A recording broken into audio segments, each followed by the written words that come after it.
Hi guys, welcome back to Kuttees world. അപ്പോൾ ഇന്ന് നമ്മൾ രഞ്ജിത്തിൻ്റെ എൻഗേജ്മെൻറ്റിന് പോവാണ് കേട്ടോ. രഞ്ജിത്ത് എന്ന് പറഞ്ഞാൽ എൻ്റെ ചങ്ക കൂട്ടുകാരിയുടെ അനിയൻ.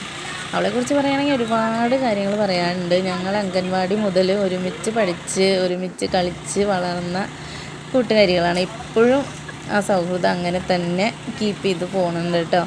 അപ്പോൾ അങ്ങനെ അവളുടെ അനിയൻ്റെ എൻഗേജ്മെൻറ്റിന് പോവാണ്. അവളുടെ കാറിലുണ്ട്, അവൻ രഞ്ജിത്ത് ഫ്രണ്ടിലിരിക്കുന്നുണ്ട്. അപ്പോൾ അങ്ങനെ അവൻ്റെ 7 വർഷത്തെ പ്രണയമാണ് ഇന്ന് സഫലമാവാൻ പോകുന്നത് ഗായ്സ്. അപ്പോൾ നമുക്ക് എൻഗേജ്മെൻറ്റിന് പോയിട്ട് വരാം. ഞങ്ങൾ ഏട്ടന് വേഗം പോയിട്ട് തിരിച്ചു വരേണ്ട കാരണം നമ്മൾ നമ്മുടെ വണ്ടി തന്നെ പോണത്. ഇപ്പോൾ മുന്നിൽ അവരുടെ വണ്ടികൾ പോകുന്നുണ്ട്, നിങ്ങൾക്ക് കാണാണ്ടാവും. ഇപ്പോൾ ചിറ്റണ്ട VM ഓഡിറ്റോറിയത്തിൽ വെച്ചിട്ടാണ് എൻഗേജ്മെൻറ്റ്. അങ്ങനെ നമ്മൾ അവിടെ എത്തി. ചിറ്റണ്ട തന്നെയാണ് കേട്ടോ ആ പെണ്ണിൻ്റെ വീട്. അവളുടെ പേര് സാന്ദ്ര എന്നാണ്. അപ്പോൾ അങ്ങനെ നമുക്ക് പോയി നോക്കാം, അവിടുത്തെ അവസ്ഥകളൊക്കെ ഒന്ന് കണ്ടിട്ട് വരാം. നല്ല അടിപൊളി ഓഡിറ്റോറിയമാണ് കേട്ടോ. ഉള്ളിൽ കയറി കഴിഞ്ഞാൽ നല്ല അധികം ആർഭാടൊന്നും ഇല്ലാത്ത ഒരു ഓഡിറ്റോറിയം. അങ്ങനെ അവിടെ എത്തിയിട്ട് നമ്മൾ വരവേൽക്കാനുള്ള ആൾക്കാരൊക്കെ ഉണ്ടാവുമെന്ന് വിചാരിച്ചിട്ട് നിൽക്കുകയാണ് കേട്ടോ ഗൈസ്. അവർ പറ്റിച്ചു പോയി, അവരെത്തിയിട്ടുണ്ടായിരുന്നില്ല, നമ്മളായിരുന്നു ആദ്യം എത്തിയത്. അങ്ങനെ എന്തെങ്കിലും അവിടെ രമ്യത സ്വീറ്റ്സൊക്കെ കൈ പിടിച്ച് നിൽക്കണുണ്ട് കേട്ടോ. അപ്പോൾ ഇതാണ് രമ്യ, പിന്നെ ഇത് രമ്യയുടെ ചേച്ചി, അതാ നിൽക്കുന്നു നമ്മുടെ മണവാളൻ ചെക്കൻ. അപ്പോൾ അങ്ങനെയൊക്കെയാണ് എൻഗേജ്മെൻറ്റിൻ്റെ കാര്യങ്ങൾ. ഇനി നമുക്ക് ആരുമില്ല, നമ്മളെ സ്വീകരിക്കാനുള്ള ആൾക്കാരൊന്നും എത്തിയിട്ടില്ല, വെൽക്കം ഡ്രിങ്ക് വന്നിട്ടില്ല. അപ്പോൾ നമ്മളങ്ങോട്ട് കയറുകയാണ്.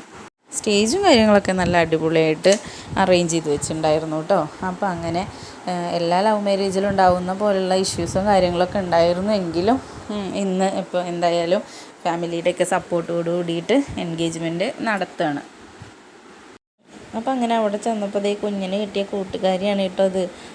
കുഞ്ഞിൻ്റെ അടുത്ത് കളിക്കാൻ വേണ്ടി അവൻ്റെ അടുത്തേക്ക് ചെല്ലുന്നുണ്ട്. പക്ഷെ അവന് എന്തോ നാണം വന്നിട്ട് വയ്യ. അവൻ നാണം വന്നിട്ട് എന്നെ കെട്ടിപ്പിടിക്കാൻ വേണ്ടിയിട്ട് ഓടി വരിക.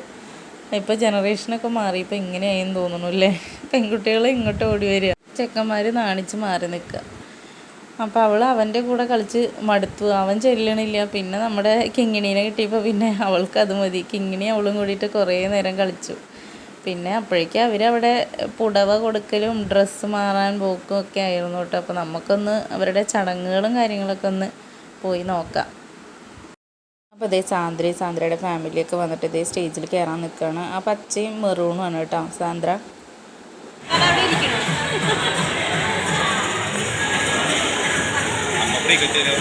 അമ്മ ബ്യൂട്ടീഷ്യനാ.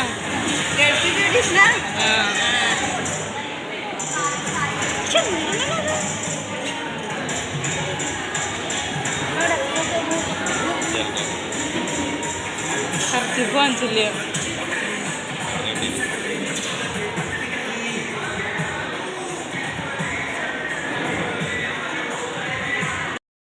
ജാതകം കൊടുക്കാനായിട്ട് മുഹൂർത്തവും കാര്യങ്ങളൊക്കെ ഉണ്ടായിരുന്നു. അപ്പോൾ കാരണന്മാർ എല്ലാവരും കൂടിയിട്ട് അവരുടെ ജാതകമൊക്കെ എക്സ്ചേഞ്ച് ചെയ്യാണ്.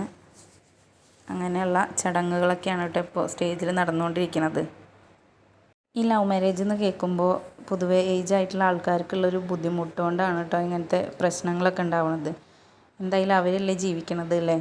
അപ്പോൾ എൻ്റെ ഈ വീഡിയോ കാണുന്ന എല്ലാവരും നമ്മുടെ രഞ്ജിത്തിനെയും സാന്ദ്രയും അനുഗ്രഹിക്കുമെന്ന് വിചാരിക്കണു.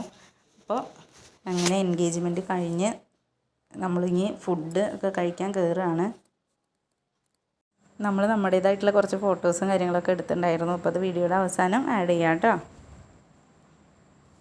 നമ്മുടെ ഈ കുഞ്ഞു കുഞ്ഞു വിശേഷങ്ങളൊക്കെ എല്ലാവർക്കും ഇഷ്ടമാണെന്ന് വിചാരിക്കുന്നു. നമ്മുടെ ചാനൽ പുതിയതായിട്ട് ആരെങ്കിലും കാണുന്നുണ്ടെങ്കിൽ നമ്മുടെ ചാനലൊന്ന് സബ്സ്ക്രൈബ് ചെയ്യുക, പിന്നെ വീഡിയോ ലൈക്ക് ചെയ്യുക, ഷെയർ ചെയ്യുക, സപ്പോർട്ട് ചെയ്യുക. അപ്പോൾ ഇനി നമുക്ക് പുതിയൊരു വീഡിയോ ആയിട്ട് വീണ്ടും കാണാം. Tata, bye bye.